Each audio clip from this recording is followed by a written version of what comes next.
انہوں نے بہت خوبی انجام دیا، اور شاید یہی وجہ ہے کہ مجھے آج ان کے چہرے سے اطمینان اور سکون نظر آ رہا ہے۔ میں پرنسپل میم کو اس بات کے لیے بھی مبارکباد پیش کرتا ہوں کہ یہ صحت مند اور تندرستی کی حالت میں ڈپارٹمنٹ کو رخصت کر رہی ہے۔ میں نے کئی سارے لوگوں کو دیکھا ہے کہ ذمہ داری کی اس پڑاؤ تک پہنچتے پہنچتے وہ طرح طرح کی بیماریوں میں مبتلا ہو چکے ہوتے ہیں، اور کچھ بدقسمت ملازم یہاں تک پہنچنے سے پہلے ہی اللہ کو کیا یاد کر لیتے ہیں۔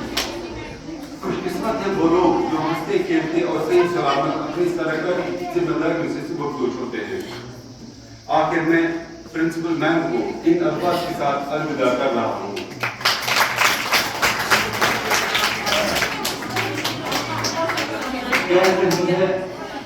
کہہ رہی ہے درد میں ڈوبی فضائے الوداع،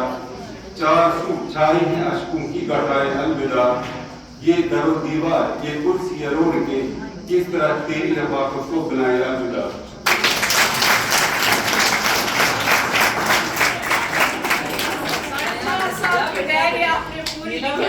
یہ باتیں بھول میں گئی تھی، میں بھول گئی عشق کے مضراب سے نغمہ تارے حیات، عشق کے مضراب سے نغمہ تارے حیات، عشق سے نور حیات، عشق سے نار حیات۔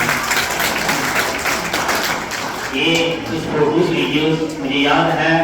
مجھے لگتا ہے کہ شاید وادی میں اب سب سے پہلا واٹس ایپ گروپ اسٹوڈنٹس کے لیے اسی سکول میں بنا، کیونکہ جب میم جی نے لاک ڈاؤن کے دوران ہمیں گروپس بنانے کے لیے کہا تھا، اس پر ابھی کوئی سرکاری آرڈر نہیں تھا، اس کے بعد آرڈر آئے ہیں، اس کے بعد باقی والوں نے گروپ بنائے ہیں۔ اور یہی ادارہ ہے جس میں آن لائن، میں یہ وسوخ سے کہتا ہوں لیکن اگر آج بھی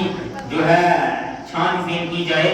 جس میں آن لائن تعلیم کا سلسلہ یوٹیوب کے ذریعے پہلے کسی ادارے سے ہوا، میرے چینل سے ہوا، اور الحمدللہ ثم الحمدللہ اسی ادارے کا ہمارا ایک فیس بک گروپ ہے جس میں ہمارے 2.5K سے ابو سبسکرائبر ہیں۔